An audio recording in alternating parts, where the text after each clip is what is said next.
I recognized to be the Father, God. And I ran to him and fell at his feet, my head on his lap. And he said, you have a mission, and I want you to see what that mission entails.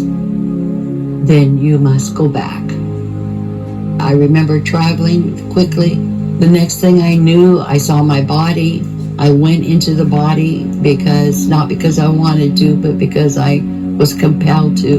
And I felt the dark dankness of it. The human body compared to the spirit body is so, so different.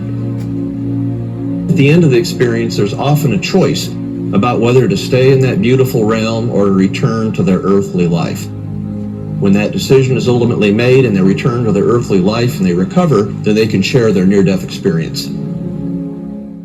I was shown how my death would impact my family. So I was shown my two children, who at the time were 5 and 2 years old. I was shown what their grief would be like.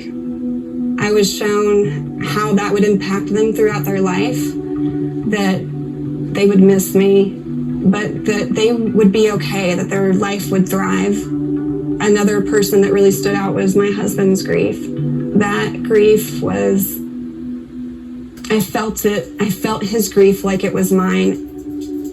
It was really intense. I wanted to float down to my husband's body, which I could see sleeping on the fold-out couch.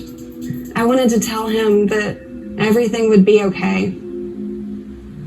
Anthony kind of squeezed my shoulder lovingly, and he smiled at me like I had answered some unspoken question.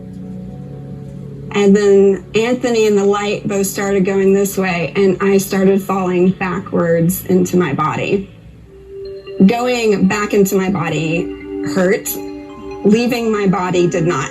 It was like jumping into an ice cold pool after being in a sauna. It's hard for me to say it was a miraculous healing, but I suddenly started expelling all the blood that had been pooling in my abdominal cavity.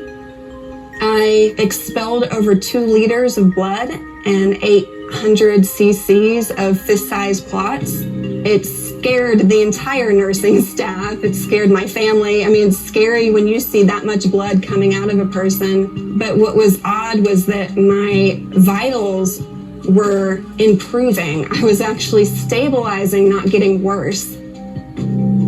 The doctors still don't know what caused my illness to begin with, why my symptoms were happening, exactly where I was bleeding from internally, nor do they know really how I healed from all of that.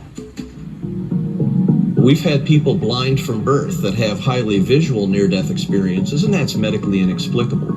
We have near-death experiences that occur under general anesthesia, and that should be, if you will, doubly impossible to have your heart stop while you're under anesthesia, and yet there are typical near-death experiences. In addition to that, when you think about it, when you have a cardiac arrest or your heart stops beating, instantly blood stops flowing to the brain. 10 to 20 seconds after that, the electroencephalogram, or EEG, a measure of brain electrical activity, goes absolutely flat. It should be impossible to have any kind of a conscious experience, and yet by the hundreds, people report near-death experiences. So at my checkup,